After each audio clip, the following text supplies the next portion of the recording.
प्रभु यीशु के जन्म दिवस की पूर्व संध्या को CNI church DU mission campus Ramgarh cantt में पेरिस पुरोहित पादरी जेम्स विल्सन द्वारा जागरण आराधना की गई। पेरिस पुरोहित द्वारा यीशु मसीह के जन्म उद्देश्य के विषय में उपदेश दिया गया।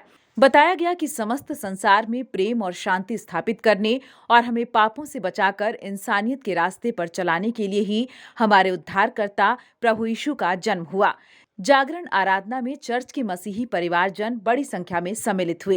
वहीं क्रिसमस के शुभ अवसर पर सुबह प्रभु भोज आराधना में बड़ी संख्या में चर्च के विश्वासी जन शामिल हुए।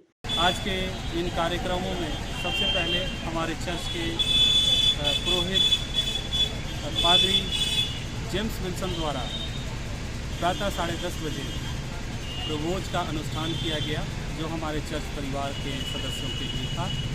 और इसके बाद हमारे चर्च के परिवारगण आराधना समाप्ति के बाद एक दूसरे को अभिवादन दिए और क्रिसमस की बधाइयाँ दिए।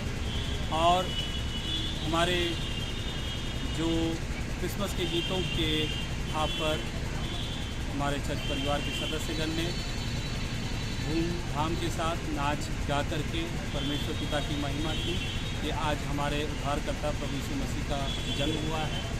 इसके उपरांत हमारे रामगढ़ के गणमान्य श्रद्धालुगण हमारे इस आराधनालय के प्रांगण में उपस्थित हुए और बड़ी संख्या में वे आए और आकर के हमारे उद्धारकर्ता प्रभु यीशु मसीह के उस दिव्य रूप को देखें जो चरनी में रखा हुआ है कि किस प्रकार वो एक गौशाले में जन्म लिए हैं और उसके बाद से उन्होंने मानव जाति की भलाई के लिए ज्योति का मार्ग अपनाने की जो रास्ते को दिखाया है उस पर हम मसीह जन चलते हैं।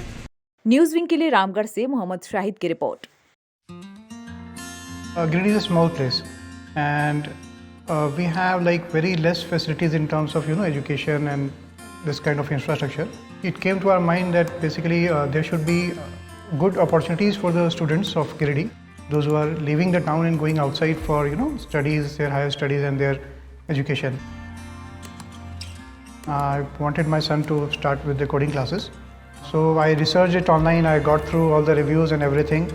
Then I got in touch with the White Hat representatives and I was very happy with the progress and all how he was doing. So then I thought that why not to implement it in our school so that all the students are able to learn this thing. I started coding because we can make our thoughts real. We can interact with the computer. White Hat Junior is helping me to create a web browser. And I think on this part White Hat is actually leading on this coding platform. It is definitely a very good platform and one should implement in every school.